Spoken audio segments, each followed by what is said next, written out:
దేవానికి మరోసారి కృతజ్ఞతలు తెలియజేస్తున్నాను. అలాగే పాస్టర్ గారికి సంగతులు కూడా నా వందనాలు తెలియజేస్తున్నాను.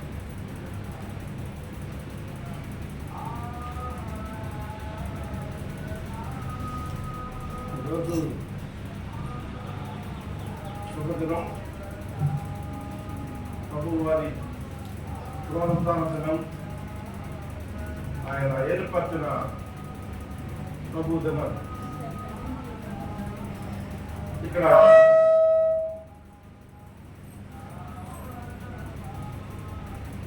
ముందుగా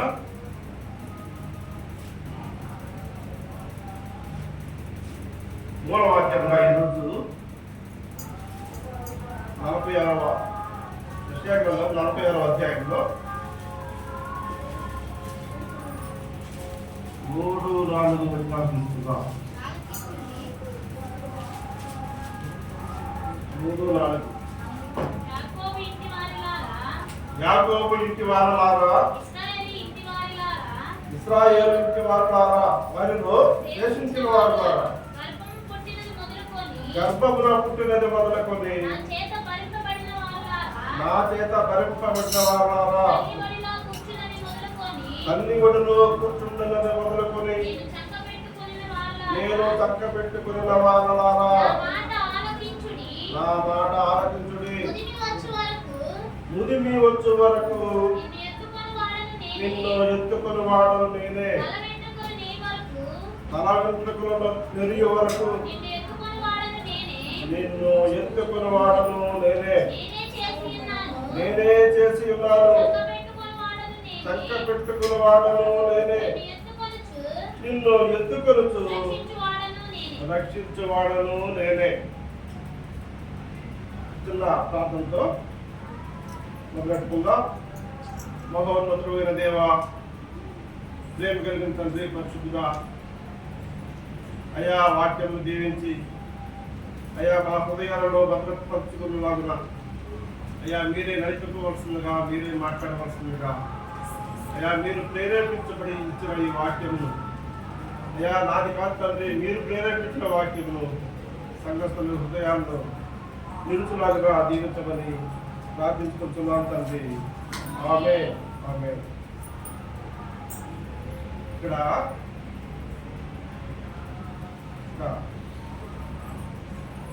చిన్న పల్లవుతో మొదలెట్టుకుందాం.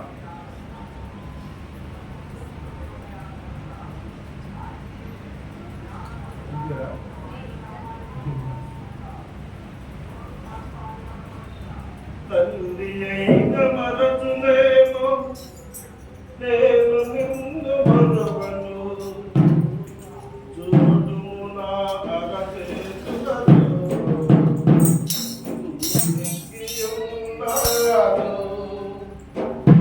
తల్లి అయిన మరచునేమో నేను నిన్ను మరవను, చూడు నా అరచేతులలో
చక్కెర పెట్టుకుని ఎత్తుకొని ముద్దాడుతున్నాడు. ప్రభువారు ముదిమి వచ్చు వరకు ఎత్తుకొని ముద్దాడుతాడు అంటున్నాడు. ఇక్కడ 3వ వచనంలో గర్భమున పుట్టినది మొదలుకొని నా చేత భరింపబడిన వారులారా, కన్యుడు కూర్చున్నందు మొదలుకొని నేను చక్కబెట్టుకునే వారులారా, నా మాట ఆలకించుడి. ఏంట మాట? మనము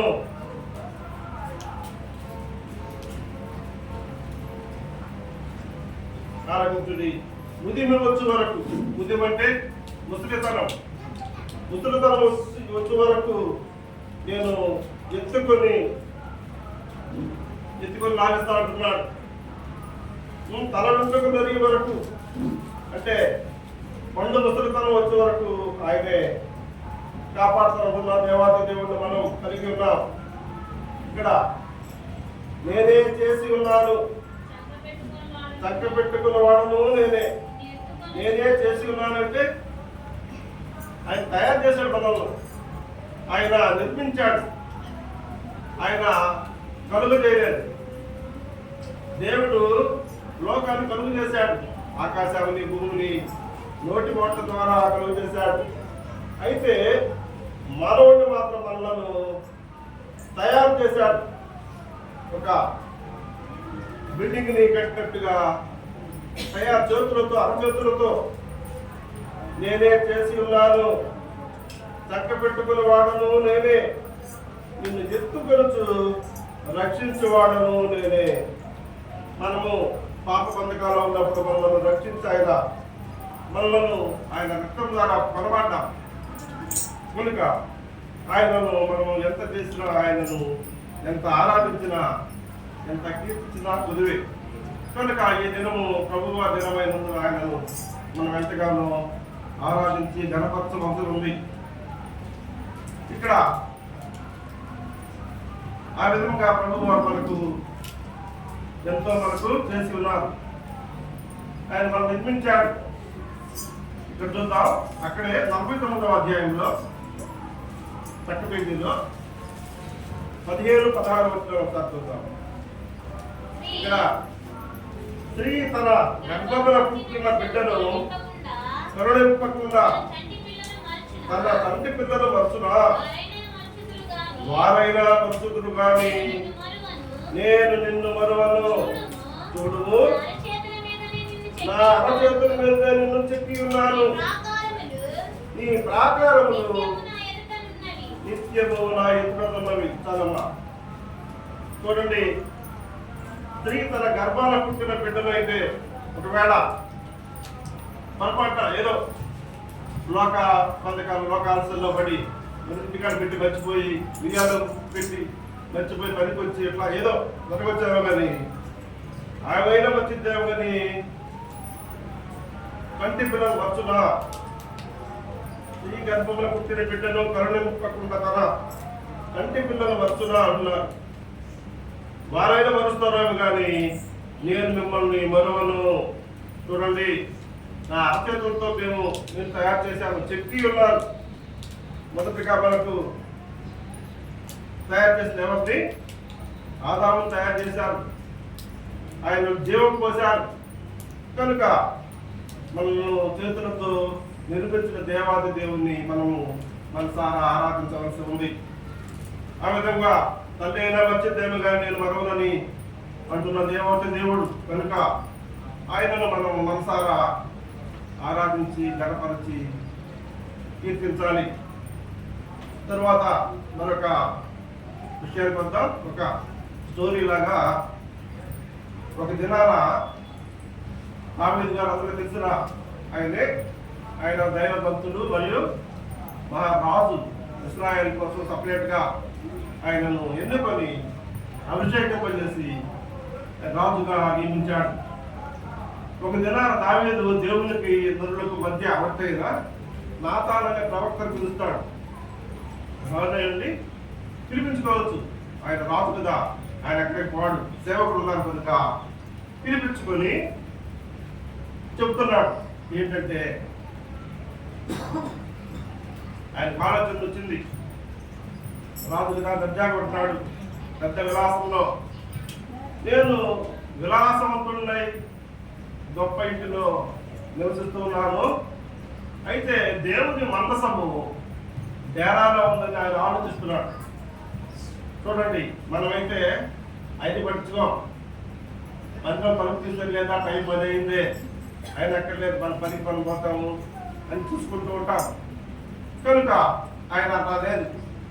నేను విలాసవంతంగా ఉంటున్నాను, దేవుని మనసు బేరాలా ఉంది, వర్షం పడుతుంది, ఈ విధంగా ఆలోచిస్తూ ఆయన మనసులో ఒక మందిరాన్ని కట్టినట్టు ఒకసారి ఒక తలంపు ఉంది. అయితే ప్రవక్త చెప్పలేదు.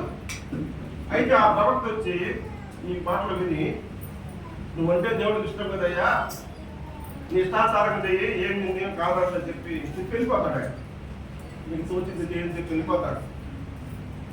అప్పుడు ఏ విషయమైనా దేవుడు చూస్తూ ఉంటాడు. ఆయన నిద్రపోడు. ఆయన నిద్రపోయాడంటే ఎన్నో ట్రైన్లు యాక్సిడెంట్ అవుతాయి, ఎంతో చచ్చిపోతారు. ఆయన నిద్రపోయిన దేవుడు కనుక ఆయన చూస్తూ ఉన్నాడు, విషయాన్ని వింటూ ఉన్నాడు. అందుట్లో మనసులో ఉన్నదాన్ని ఎదిగిన దేవుడు అంతరంగాలను ఆయన తెలుసు. ప్రతి ఆయన నిర్మించిన మనుషులు కదా, సర్వం ఆయన తెలిసే ఉంటుంది. కనుక అయితే దావీదు మనసులో ఏముందనేది ఆయన గ్రహించాడు. తెలుసుకుని దేవుడు ఆయనకి మందిరం కట్టాలనే ఆలోచన ఉంది నా కొరకు అని తలంపు ఉంది అనే కోరిక గమనించిన ప్రభువు ప్రవక్తలు చెప్తున్నాడు. ప్రవక్తకి నాతాన్ ప్రవక్త దర్శనమిచ్చి చెప్తున్నాడు. చూడండి 7వ అధ్యాయం 2వ సమూయేలు 2వ గ్రంథం, సమూయేలు 2వ గ్రంథంలో నాతాను ప్రవక్తను పిలిచి ఆయనకి దర్శనం వచ్చి చెప్తున్నాడు దేవుడి మాటలు.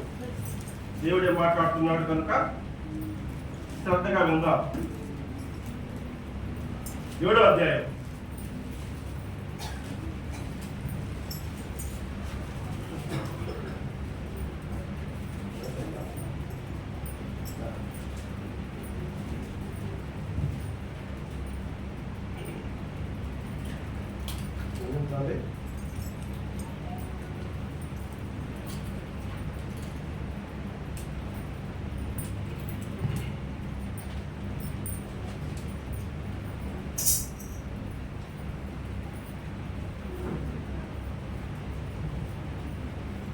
అధ్యాయంలో 8వ వచనం ఇక్కడ దర్శనం నుంచి దేవుడు ప్రవక్తతో మాట్లాడుతున్నాడు. 7వ అధ్యాయం 8వ వచనంలో 2వ సమూయేలు గ్రంథం. కాబట్టి నీవు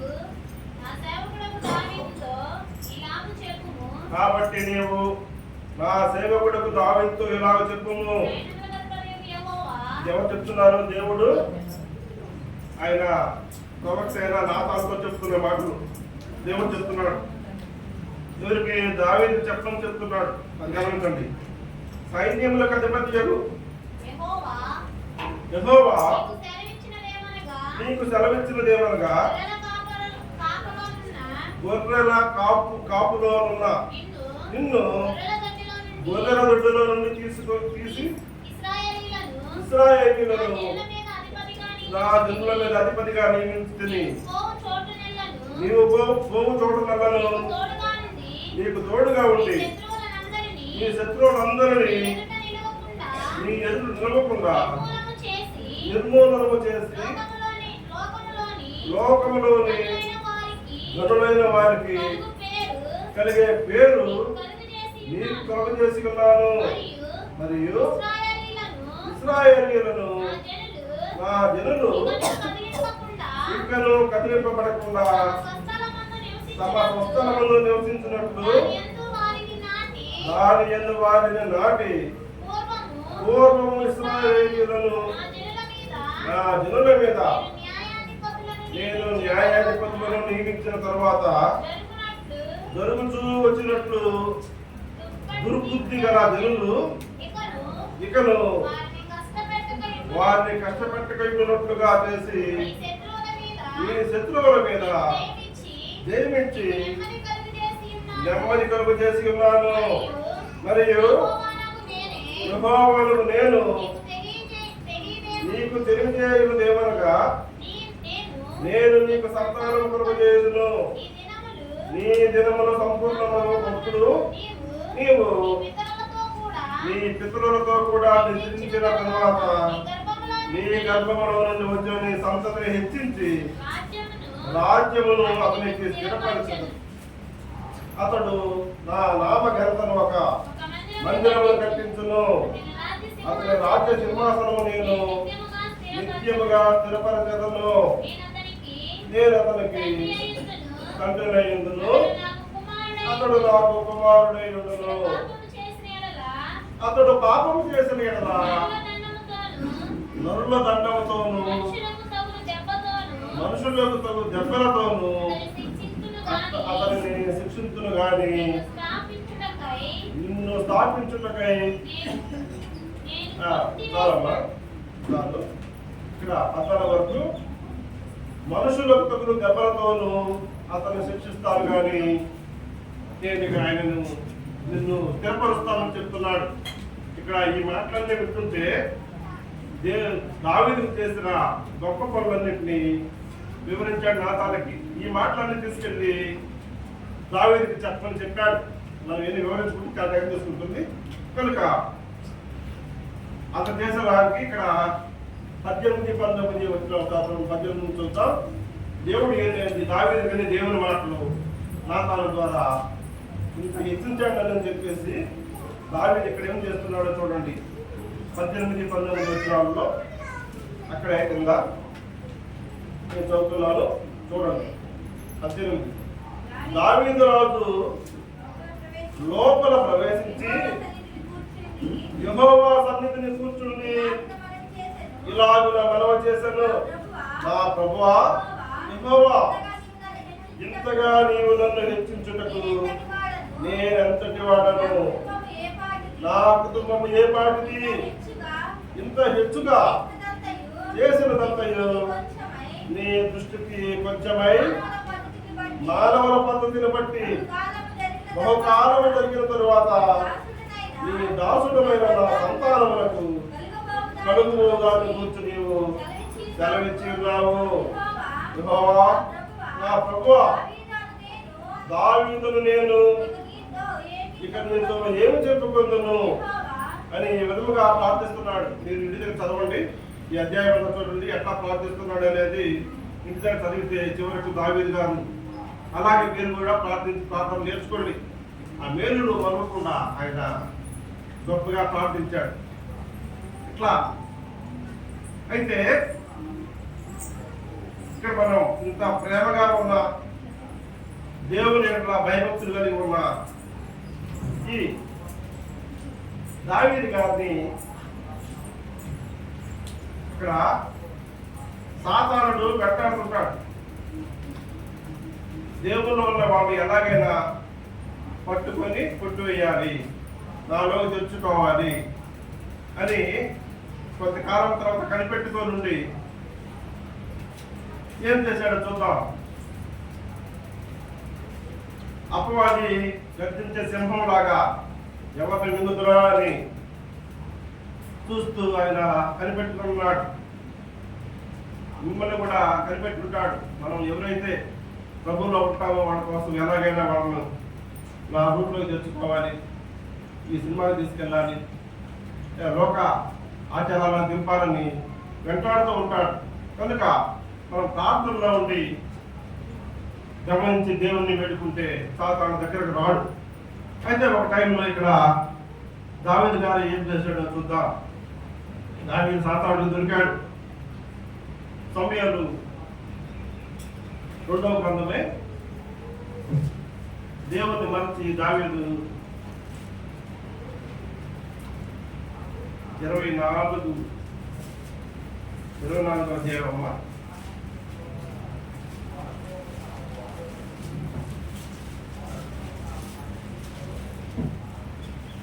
24వ అధ్యాయం. ఈ సమయంలో 24వ అధ్యాయంలో చివరి అధ్యాయం అది 2వ గ్రంథానికి. ఇక్కడ దేవునికి కోపం వచ్చేప్పుడు ఒకటి చేస్తాడు. ఏంటది? అది 2వ వచనం చూడండి, 24:2. అందుకు రాజు తన యుద్ధంలో సైన్యాధిపతి అయిన యావాబును పిలిచి జనసంఖ్య ఎంతైనది నాకు తెలియగలందులకై దాను మొదలుకొని బెయేర్షెబా వరకు ఇశ్రాయేలు గోత్రములలో నీవు సంచారం చేసి వారిని లెక్కించమని ఆజ్ఞ ఇచ్చాడు. ఆజ్ఞ ఇవ్వగా యావాబు ఆ పనికి వెళ్ళాడు. యావాబు అంటే ఎవరు అనేది మనం ఇక్కడ చూద్దాం. అందుకు రాజు ఎదురున్న సైన్యాధిపతి అయిన యావాబు సైన్యాధ్యక్షుడు. ఇప్పుడు ఎవరో తెలుసా మనకి? ఈ సైన్యాధ్యక్షుడు దావీదు సోదరి కొడుకు. దావీదు సోదరి కావడం మరి మనకు చెరువుయా అని దావీదు అక్కగా చెరువులో ఉంటుంది. ఆమెకి ముగ్గురు కుమారుడు. ఇక్కడ 2వ అధ్యాయం 18 చూస్తే ఉంటుంది. అంటే మనకు అనవసరంతో ఆ పేర్లు అవి చెప్తామని ఒకడు యావాబు, ఒకడు అభిషేక్, ఒకడు ఆసాయేలు అనే ముగ్గురు ఈ సెరూయా కుమారుడు. ఈ సెరూయా దావీదు సోదరు కనుక ఈ సైన్యాధ్యక్షుడు పిలిచి జనాలు లెక్కించమని అడుగుతాడు. గతంలో ఏ పనైనా సరే దేవుడిని అడిగి, ఒక యుద్ధానికి కానీ ఏదైనా దేవుడిని అడిగి చేసేవాడు దావీదు గారు. అయితే ఆయన దేవుడిని మర్చి అసలు మన బలవేదంతో చూద్దామని, అంటే వేరే దేశాన్ని జయించాలంటే మన శక్తి చూసుకోవాలి కదా, ఆ సైన్యాన్ని లెక్కించమని సైన్యాధ్యక్షుడు చెప్తాడు. అయితే ఆ లెక్కించినందుకు ఇక్కడ చూడండి, మొదట్లోనే 2వ లైన్ 24 మొదట్లో 1వ లైన్లో ఆయన దావీదును వారి మీదకి ప్రేరేపణ చేసి నువ్వు యోధా వారిని లెక్కించమని ఆజ్ఞ ఇచ్చాను. అందుకు ఇక్కడ యెహోవా కోపము రగులుకుంది. ఆయన కోపం వచ్చేసింది. అంటే ఇంత చేసిన నన్ను మర్చిపోయి వీడు సొంత సైన్యంగా సొంతగా జయించాలని చూస్తున్నానని చెప్పి దేవుని కోపం వచ్చేసింది. కనుక ఆ కోపాన్ని గ్రహించాడు. ఎవరు? దావీదు గారు గ్రహించి ఇక్కడ 10వ వచనంలో చూడండి, నేను చదువుతున్నా.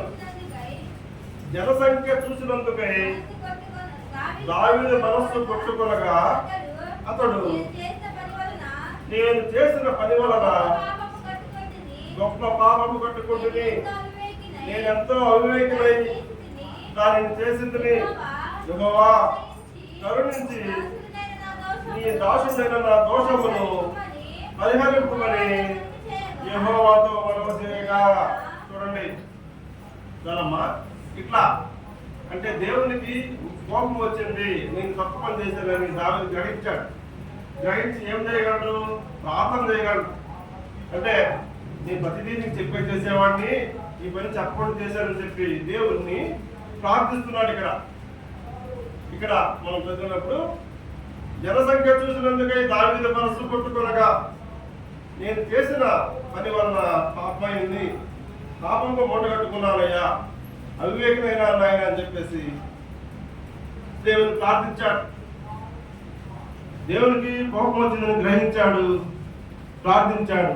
ఏదైనా పొరపాటున మనం కూడా తప్పు చేస్తే దేవుణ్ణి పశ్చాత్తాపడి ప్రార్థించుకుంటే తప్పక క్షమిస్తాడు. కనుక మనము ఆ విధంగా ప్రార్థించాలని తెలియజేస్తున్నాను. అయితే తప్పు చేశాడు కనుక శిక్ష తప్పుకి శిక్ష ఉంటుంది. అయితే మనం పశ్చాత్తాపడితే కొంతవరకు సడలింపు ఉంటుంది. ఇక్కడ కొన్ని నాకాలని ఆ ప్రార్థన దేవుడు ఆలకిస్తాడు కదా, మన దావీదు ప్రార్థన దేవుడు ఆలకించాడు. ఆలకించి మళ్ళీ ఆయన పంపిస్తున్నాడు. ప్రవక్తను దావీదును పంపించి ఒక 3 విషయాలు తెలియజేస్తారు. ఇక్కడ చూడండి, 12-11 వచనాలలో ఉంది. నీవు పోయి దావీదుతో ఇట్లను యెహోవా సెలవిచ్చినదేమనగా 3 విషయములను నీ ఎదుట పెట్టుచున్నాను. వాటిలో ఒకదానిని నీవు కోరుకున్న ఎడల నేను అది నీ మీదికి రప్పించదను. కావున అప్పుడు దావీదు దగ్గరికి వచ్చాడు. నువ్వు ప్రవక్త, గాదు అనే ప్రవక్త అన్నమాట. ఇక్కడ గతంలో ఆయన ఏ ప్రవక్త అండి? నాతాను ప్రవక్త. ఇప్పుడు ప్రవక్త మారాడు. గాదు అనే ప్రవక్త వచ్చి దావీదు వద్దకు వచ్చి సంగతి చెప్తున్నాడు. నీవు నీ దేశమందు 7 సంవత్సరములు క్షామం కలుగుటకు ఒప్పుకుందువా?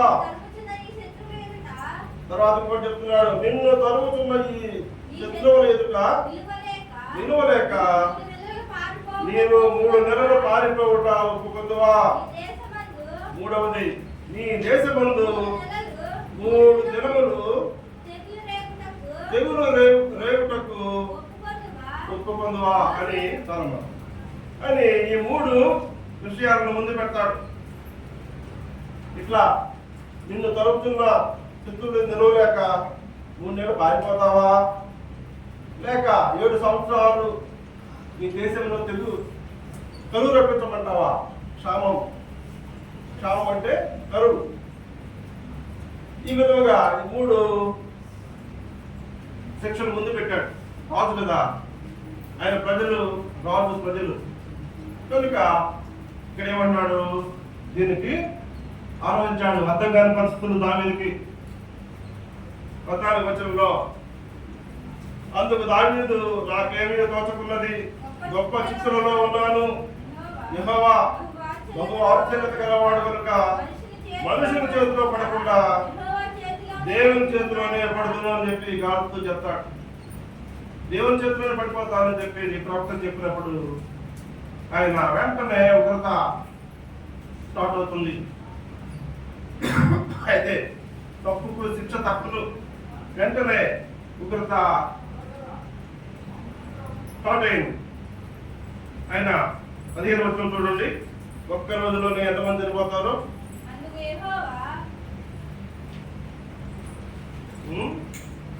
15 అమ్మా.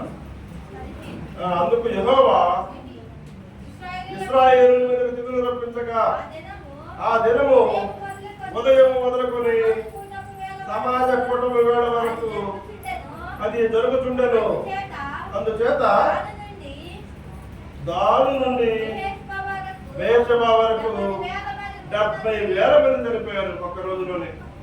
అంటే ఉదయం సాయంత్రం సమాజం అందరూ కూడుకునే వేళ సాయంత్రం, అప్పటికి ఒక్క రోజులో 70 మంది చనిపోతారు. ఇది గమనించిన దేవాది దేవుడే ఆయన ఆ సంహారం దేవునికి చాలా బాధ అనిపించింది. 16లో ప్రభువే ఉగ్రత ఆపమని 16వ వచనం చెప్తున్నాడు. చూడండి, సమయం ఎక్కువ తీసుకున్నట్టుంటా. అయితే దూత యెరూషలేము పైని హస్తం చాపి నాశనం చేయబడినప్పుడు యెహోవా ఆ కీడును పూర్తి సంతాపం ఉంది, ఇక చాలు, ఆ చెయ్యి తీసివేయమని దేవుడే ఆ సంహార దూతకు సెలవిస్తాడు. ప్రభువే ఆ ఉగ్రత ఆపమని అంటే దావీదు ప్రార్థన ఆలకించాడు, శిక్షను తగ్గించడానికి ప్రయత్నించాడు. మనం కూడా దేవునిలో ఉంటే మన ఆపదను తగ్గిస్తాడు, మనలను రక్షిస్తాడు. ఈ విధముగా 17వ వచనంలోకి వస్తే దావీదు ఆ సంహార దూత దావీదు కూడా కనుక్కుంటాడు. సంహార దూతను కనుక్కొని దావీదు కూడా ప్రార్థిస్తాడు, నన్ను శిక్షించు. కానీ 17వ వచనంలో దావీదు జనుల నాశనం చేసిన దూతను కనుగొని యెహోవాను ఇలాగూ ప్రార్థించను, చిత్తగించము, పాపము చేసిన వాడను నేనే, దుర్మార్గంగా ప్రవర్తించిన వాడను నేనే, గొర్రెల వంటి ఏం చేసిరి, నన్ను నా తండ్రి ఇంటి వారిని శిక్షించుము అని అడుగుతాడు అని చెప్తాడు. నన్ను శిక్షించండి, మా ఇంటి వారిని శిక్షించండి, ప్రజలు ఏం చేశారు, గొర్రెల వారిని చెప్పి ఆ సంహార దూతను చెప్తాడు. దేవుడు కూడా ఆపని చెప్పాడు కాబట్టి ఆ తెగుల్ని అది ఆ శిక్షలను ఎవరికి చనిపోకుండా ఆగిపోతారు. కనుక ఇక్కడ దావీదు దీనికి దీర్ఘదర్శైన గానుతో చర్చించి ఆయన మాట ప్రకారం 18-23 రాయబడి ఉంది. చెప్పిన ప్రకారం బలిపేట కట్టి దహన బలు సమాధాన బలు అర్పించి ప్రార్థన విజ్ఞాపనం చేయగా దేవుడు అయిన ప్రభు ఆలకించి ఆ తెగుల్ని ఆగిపోయేటట్టు చేశాడు. జనులారా, మనము ఏదైనా దావీదు వలె పొరపాట్లు పాపాలు ప్రేరణపై ఒకసారి జరుగుతూ ఉంటాయి. అట్లా నీవే వారి సహోదరులు చేసినా కూడా పశ్చాత్తాపడి వారిని కూడా దేవుని ప్రార్థిస్తే మనకు జయం కలుగుతుంది. కనుక మనం మూలవాక్యంలో చెప్పినట్లుగా ఆయన మనల్ని చక్కనెత్తుకొని ముద్దాడే దేవాది దేవుడు కనుక ఆయనను మరొక ఆరాధించి కనపరిచి వేడుకుందాం. వాక్యము దీవించి ఆశీర్వదించిన కాక హృదయాల్లో నింపుకొని చిన్న ప్రార్థన చేసుకుని సమయం ప్రార్థిద్దాం. దేవాది దేవ మహోన్నతుడా, అయ్యా మా అంతరంలో ఎదిగిన దేవ మమ్మల్ని అయినా పుష్పతల వరకులైనా చక్కలు పెట్టుకొని ముద్దాటాలని చెప్పిన అయ్యా మాటలు వాక్యమును బట్టి తండ్రి అయ్యా మీరు గొప్ప దేవుడు అని తన వస్తువులను ఆరాధించి కనపరచుకుంటారైనా అయ్యా సంఘం గురించి ఆశీర్వదించండి. ప్రభువు ప్రార్థించి వేడుకుంటున్నాము. ఆమేన్.